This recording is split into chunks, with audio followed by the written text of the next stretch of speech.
হিজড়ারা যখন কোনো কিছু না পারে তখন কিন্তু কাপড় তুলে দেয়।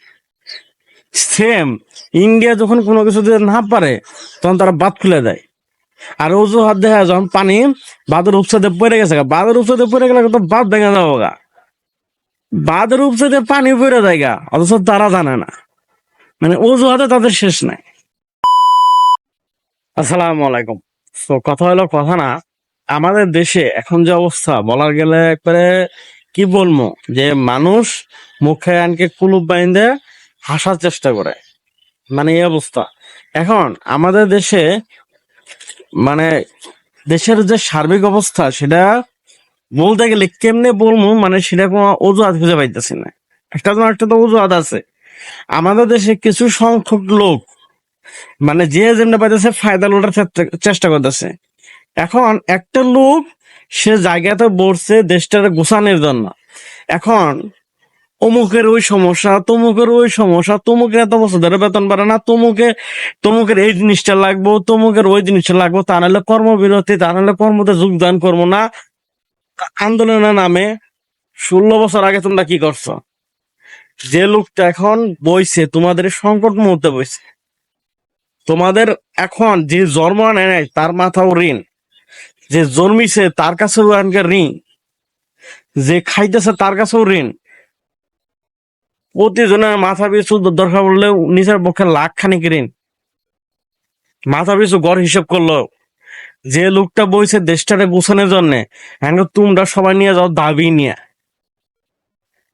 একবার পরিস্থিতি হইলো, দেশের এত বড় সমস্যা হইলো, এখন ফির সমস্যা হয়েছে বন্যায়। বন্যায় সেই দেশে সেইখানে আপনার পানিতে পানি মানে ঘর পর্যন্ত দেখা যায় না। সেই জেলাতে সদরে একবার কুমোর সমান পানি, এখানে এমন অবস্থা। এখন এখন বিষয়টা হলো যে আপনারা যে সবাই দাবি নিয়ে যান, সে লোক কি দাবির ভান্ডার নিয়ে খুলে বইছে যে আপনাদের দাবি খালি পূরণ করব? আপনারা তার তার জন্য কি করতেছেন? তাকে কি সাহায্য করতেছেন? উল্টা তো তার ক্ষতির মুখে ফেলাইতেছেন। আপনাদের এত দাবি 16 বছর আগে আপনারা কইছিলেন। 16 বছর আগে আপনার মা জানছিল না যে তারা দেখে খুব ভয় পাইতেন। আর এখানকার বয়স ফিরে গেছে গা, এখন আমি স্বাধীন, এখন আমি যা চাম তাই মানে দিতে দেবো, তা নাহলে ডাক দিব কর্মবিরতি। তারা আমার দাবি মানবো, এতই তোমাদের বুদ্ধি।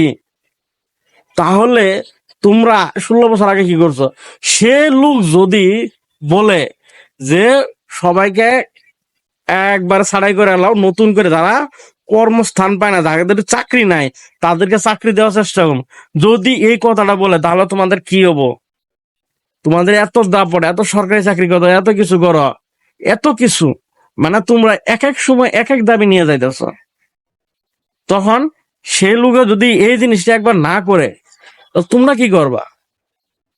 মানে ওই যে বলা আছে না যে চালাকের কাছে নিতে পারি না, আমুকের কাছ থেকে ঠিকই নিতে পারে। তো বিষয়টা হয়ে গেল এরকম। আরেক পাশের এক দেশকে তাকে এনে জিজ্ঞাসা করছে যে আমাদের দেশে পানি ছাড়ছেন কেন? কারণ সেটা তো দেশেরই সমস্যা।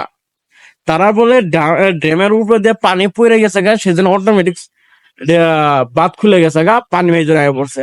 অটোমেটিক বলে বাঁধ খুলে যায় গা। মানে আমাদের পাশের দেশ যে দেশটা ইন্ডিয়া না, ইন্ডিয়া যে দেশের বন্ধু, তাই সেই দেশের শত্রুর প্রয়োজন নাই কে। তারা ওই যে হিজড়ারা যেরকম ভাবে কোনো কিছু না পেলে কাপড় তুলে, তাদের এমন অবস্থা কোনো কিছু হইলে পরে তারা বাদ খুলে দেয়। নিজের একবারে নিচু যে দেশগুলা গ্রাম আছে গুলা দেশটা, তারা যখন ডুবে পানি খায়, মানে তাদের অবস্থা। যেমন আমাদের বাংলাদেশে খরার সময় কোনো পানি নাই, শীতকালীন কোনো পানি নাই, পানি দিতে চায় না। যখন আমাদের পানির প্রয়োজন নাই বর্ষা মৌসুমে, তখন তারা বাঁধ খুলে দেয়। তখন তোমাদের একবার জাগা মনে হয় না যে আমাদের দেশে পানি ছেড়ে দাও? এটা হইলো আমাদের আর এক সমস্যা। তাহলে সে লোক কোন জায়গা দিয়ে ট্রিগেল দিব প্রতিটা ক্ষেত্রে? এখন তো সে বসে সবকিছু তার গোছা লাগবে। এই যে বাংলাদেশে যে বন্যার পরিস্থিতি, যে বন্যাগুলা হইতেছে, যে পরিমাণে হইতেছে, এই যে এই লোকগুলা আবার বন্যা বয়ে গেলে গায়ে, সেই লোকগুলা যে ঘর বাড়ি ক্ষয়ক্ষতি হয়েছে, তারা কেমনে এগুলা হবে, যারা আবার ঋণগ্রস্ত আছে তাদের আবার ঋণ পরিশোধ করার লাগবে। তাহলে বোঝার চেষ্টা করেন এই লোকটা যে গদিতে বইছে সে কতটা প্রেসার ক্রিয়েট হবে। সে এমন সময় দেশে বইছে, সংকটময় সময়ে সে গদির মধ্যে বইছে। এখন তাকে যদি আমরা সবাই প্রেসার ক্রিয়েট করি, সে যদি একবার গদিটা ছাইড়া দেয়, তখন কি বাংলাদেশের মানুষের কি হবো? দাবিটা কার কাছে নিয়ে যাব পূর্ণ করার জন্য? সবাই এত দাবি দাবি আশা করেন না। দেশটা স্বাভাবিক হোক, সবকিছু সুন্দর হবো।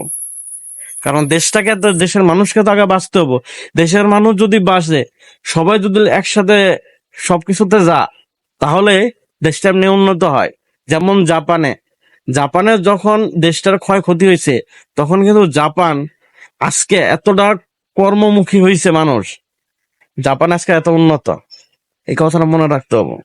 সো একজন যে জায়গায় বসে তাকে আমরা যদি সবাই যা বর করি, সে কার কাছে যায় বর করবে, জিনিসটা মনে